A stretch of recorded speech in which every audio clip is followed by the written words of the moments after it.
Hi, this is the 2009 O-Level Science Chemistry Practical paper. So in this experiment, we are given a sample of solid X. So now we will do part 1. So we'll take, using the smaller tip of a spatula, this is the spatula, transfer 2 spatula tips of solid X into a large dry hard glass boiling tube. So this is the dry boiling tube, 2 spatula tips.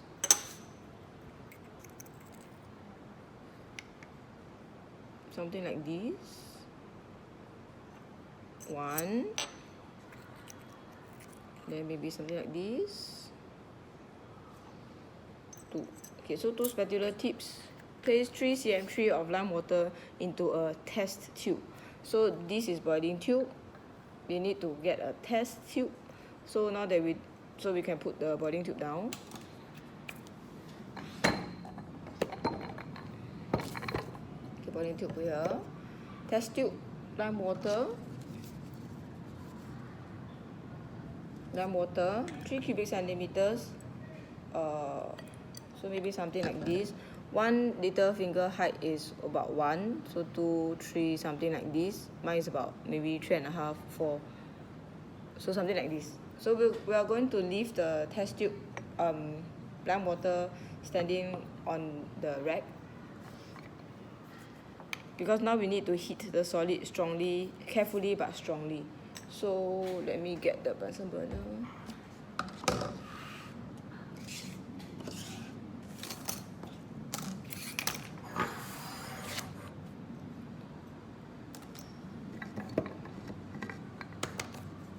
So when we hold the test tube holder with boiling tube with the test tube holder with the holder, we always put it near the neck of the tube.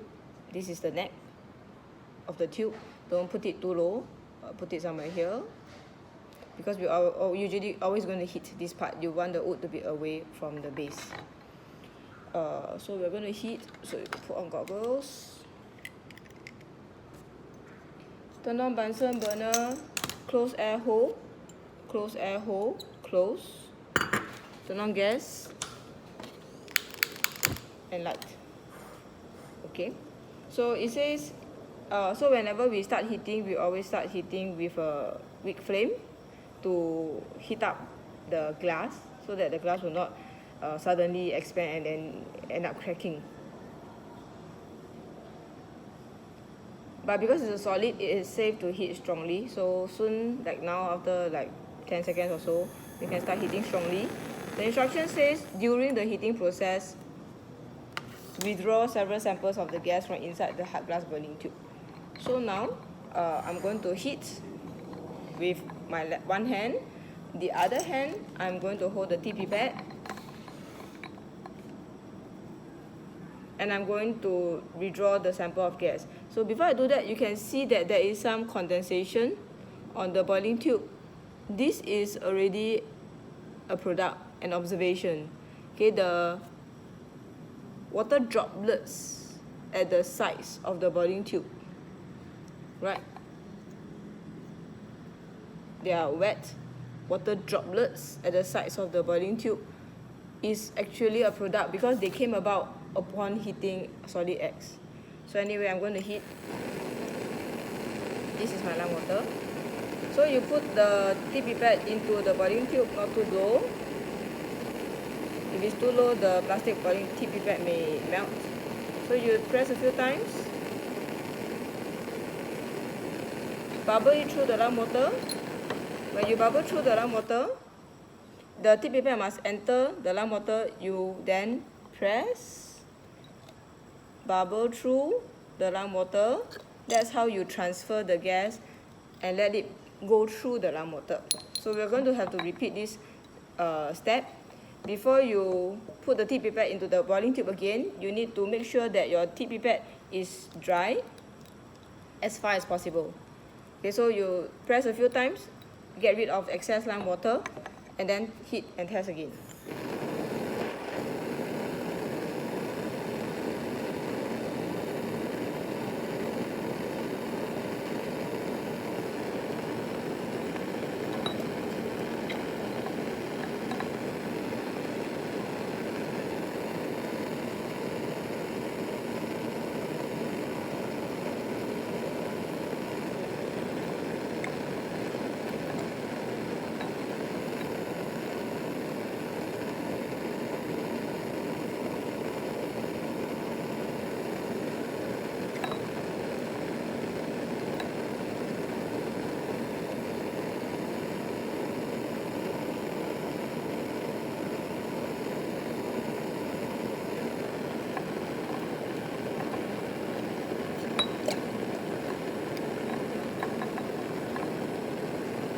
Okay, when you're done, you always close air hole first.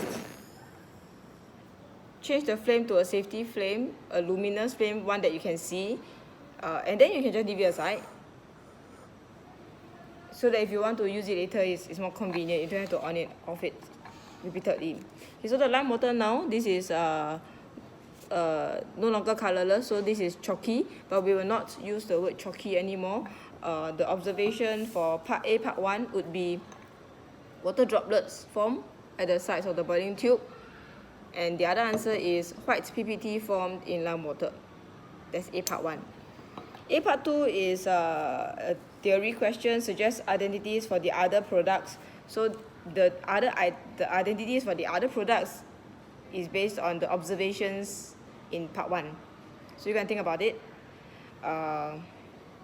So for A part 2, one of them, the water droplets, tells us that water vapor is formed in the decomposition. The second observation is the white precipitate in lime water tells us that there is carbon dioxide gas that is formed. So A part 2, the other products, water vapor, carbon dioxide gas. So now we go to part B. Allow the boiling tube to cool. Then now we're going to continue with part B and part C. Adjust the Bunsen burner to give a blue flame.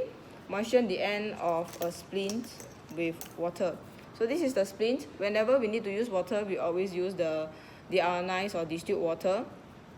If you want to, you can go to the sink and wet the splint. Otherwise, you can wet a small area of your table. That's quite fine. You should have enough space for that.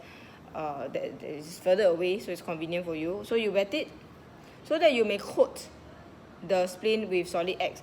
They say dip the moist end into the sample of X. So you're back to X.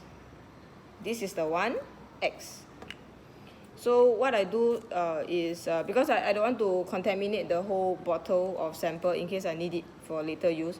So what you can do is you can pour some of the X into the cap or onto the table, and then you just coat it. Take as much as you can. The tip of it should have as much solid X as possible. Okay, so I take some. Open the air hole, get a blue flame. Place this end into the flame. Go into the flame, go for the tip of the small blue triangle. The first color you see is the color you are looking for. So in this case,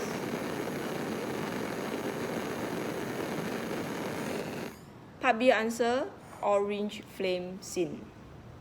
Part B answer, orange flame seen. Okay, so that's it for part B. This is what I call a flame test, where we observe the change in the color of the flame. Part C, using the smaller tip of a spatula, transfer a small amount of X into a test tube. So we're back to X again, this one, X. Spatula, transfer some, just a small amount, into the test tube. To this, add about 2 cubic centimeters of dilute hydrochloric acid. 2 cubic centimeters, one finger is 1, so you want about double of that. So this is a bubbling scene. Every time you mix chemicals, you always shake. Okay? So instantly we saw bubbles. Surely we'll write that down. Part C answer, bubbles scene. And we always want to also write the color of the solution. So colorless solution form. Bubbles scene.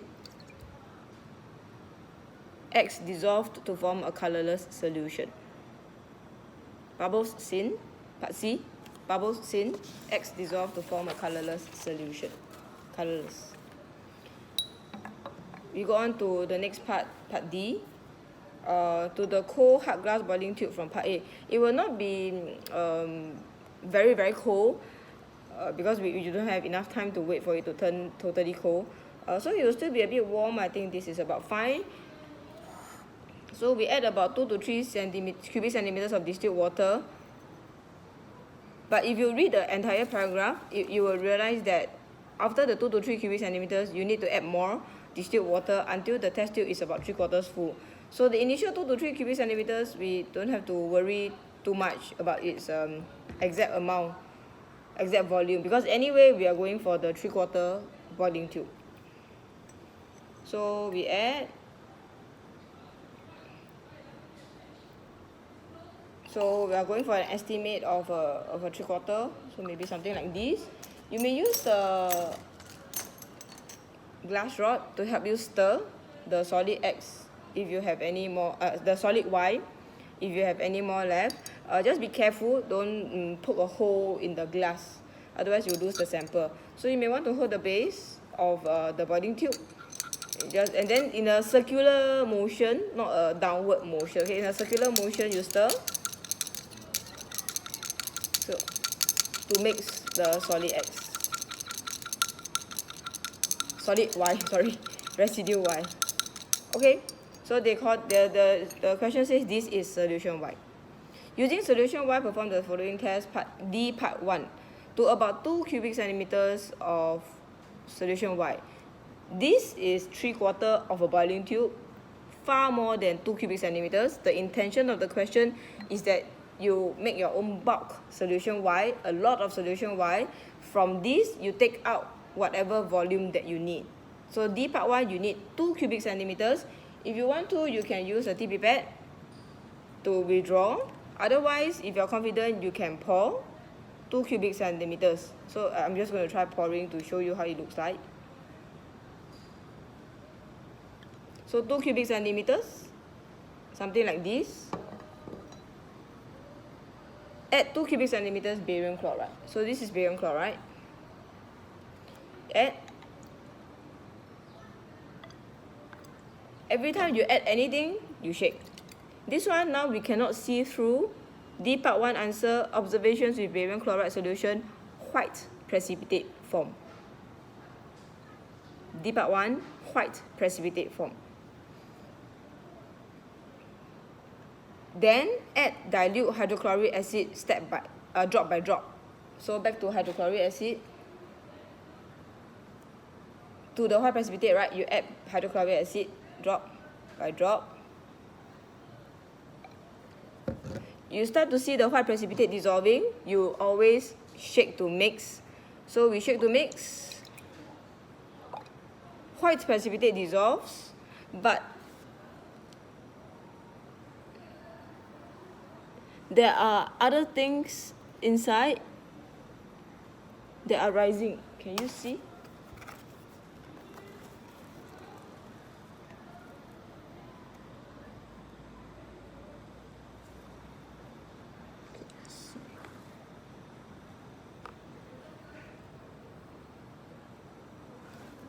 So apart from the white residue, apart from the white solid that dissolves to form this now colorless solution, you will also get bubbles form. So still D part 1, observations with hydrochloric acid. Now the answer is precipitate dissolve to form a colorless solution, and then bubbles seen. D part 2 now, to about 2 cubic centimeters of solution Y. So you'll come back to the bulk. You take another 2 cubic centimeters. If you want to, you can use the tea pipette. There are some numbers on the tea pipette. You can actually know how much is 2 cubic centimeters. So if you want, okay, something like this. So if you use the tea pipette, then you can leave the tea pipette inside the bulk, the stock. 2 cubic centimeters of solution Y, add about 2 cubic centimeters of copper 2 sulfate solution. So copper 2 sulfate, 2 cubic centimeters. Now you cannot see through it. Again, you cannot see through its precipitate. D part 2 answer, observations with copper 2 sulfate solution, blue PPT form. D part 2, blue PPT form. And then it says, now then transfer the mixture into a boiling tube. Another boiling tube, pour.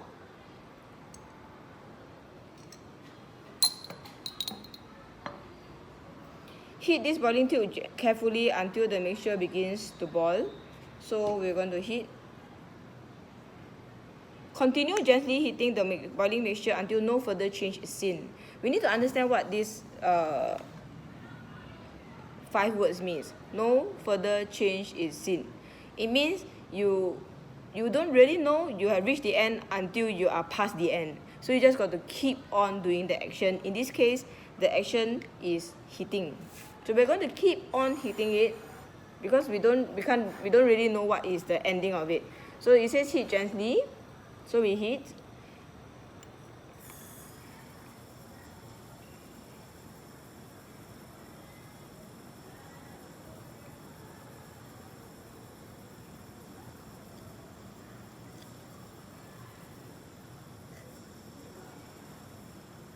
Okay, so like now in this case, you also see water droplets. Whenever you see them, if you want to, you can write down. And then we now observe a color change in the precipitate. The initial color we started out with was blue. This is blue. We started with a blue PPT. Now the blue PPT has turned green. This color, we call it green. Okay, this color is called green. So we're going to heat. So observations on heating, blue PPT turned green. But we've got to heat until no further change. So we continue heating. We are not sure if this is the end. So you got to go past the end, then you know, oh, that was the end of it. So you keep going. You don't assume that everything takes only 3 seconds. So you just keep going. This part will take quite a while, maybe a minute at least or 2.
Okay, so now that it has become solid, it is now safe to use a strong flame.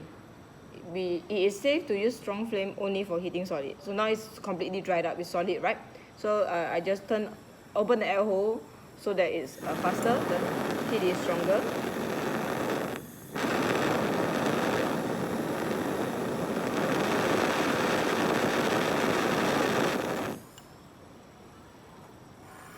So So this is, it does look like that it just cannot possibly go any further. So this is the end of it.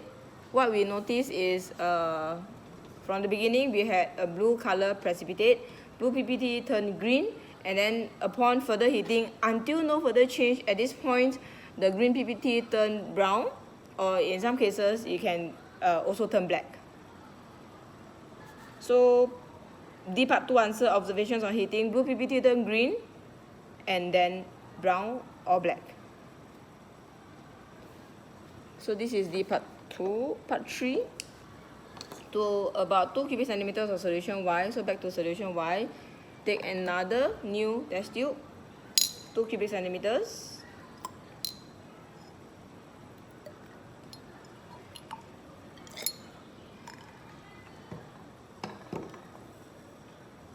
Add 2 cubic centimeters of hydrochloric acid.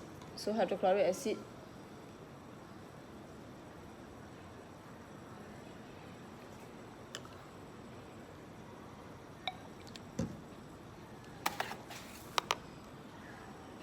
you can see the things floating up. Now it's more obvious than just now.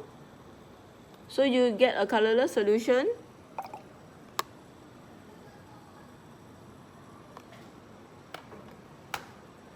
And bubbles seen.